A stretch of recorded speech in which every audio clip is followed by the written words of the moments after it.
What's going on, everyone? Welcome to my channel. This is a place where we're going to be focusing on e-bike videos, DIY, so tune in and watch me convert this GT Aggressor 3.0 over to a BAFANG mid-drive installation kit.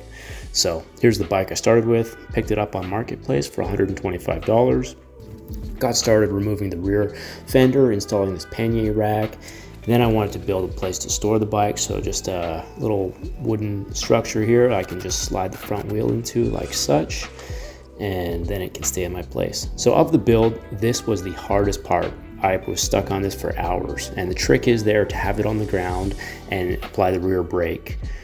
That made it so much easier. So here, removing the center, the bottom bracket, you'll need that tool. And if it looks like yours needs that tool, order it now because it costs you double in the store.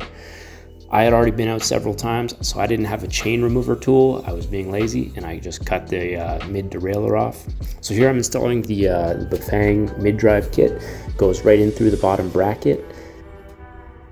My gear shifters actually have a cable that runs down here, so I'm just making a little bit of a gap so that they won't get pinched. Now just installing the hardware. These are the locking ring. You have to install this pretty tight. That was something that came loose. Later I was riding and I could hear some play in there.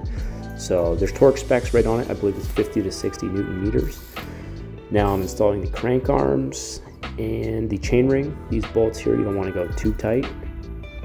And now here I'm just putting the chain back on the chain ring, and here's where I ran into problems. So when I put the battery bracket up against the frame, the holes on the bracket didn't line up with the water bottle mounting holes on the frame. So I eventually mounted it on the pannier rack and did that for the day, but I quickly had to change it as it was too top heavy. So here you can see it's fully assembled. I've got it fully mounted to the frame, and I'll show you how I did that now. So I came up with this contraption. It ended up being a very secure mount. What I did was that I reinforced the aluminum part of the bracket with some steel washers because I was going to be putting hose clamps through the aluminum bracket, and I didn't want to break the bracket. So here I used some Gorilla Glue, a few clamps, and then I used my Dremel to cut some slots for the steel hose clamps.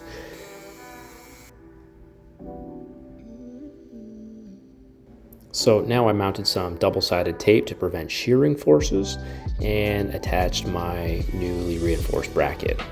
So I also drilled a hole so I could use one of the water bottle mounting holes on the frame, lined that up with a locking washer, and then I added a third hose clamp, but this one couldn't go right through, so I actually popped it through the little hole there, and then I cut a piece of steel and I locked it through like that. It did take some time, but I'm very happy with the results.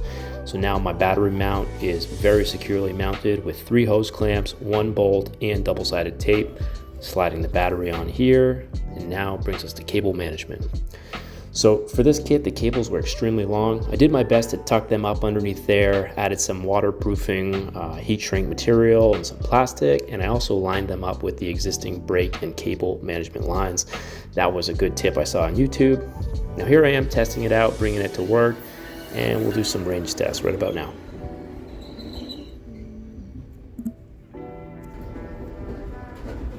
Okay, so I'm just here at my work location. Try going across the city. It's 14 kilometers. I've got 50.4 volts. And here in Toronto, this drive back is quite brutal because the QEW ramp is cut off. It takes an hour to do that 14 kilometer.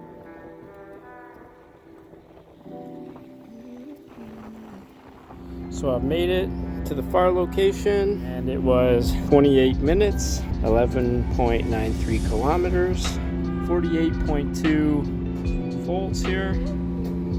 Are all locked up at work.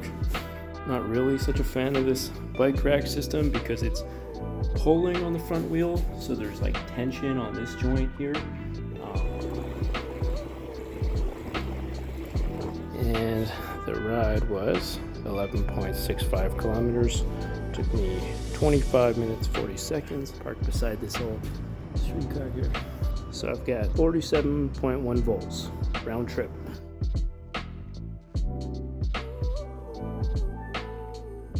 For the results here. We started off with 50.4 volts right here at the bottom. We've got the voltage here on the left, and we've got the percentage here on the right. So this is for a 48 volt e-bike battery. 48 volts is the nominal voltage, but when you're fully charged, it's more like 53 volts. So when we began our trip, we had down here 50.4 volts, which equates to 76%. And we ended up with 47.1 volts, equates to 46%.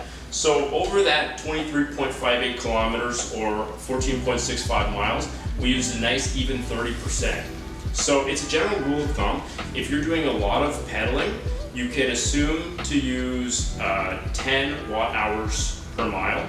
And if you're relying heavily on the electric motor, you can assume to use about 20 watt hours per mile. So now we can work out the watt hours of this bike. So we can take the voltage, nominal voltage of 48 volts times the capacity of 18 amp hours, and that gives us 864 watt hours of power from this bike.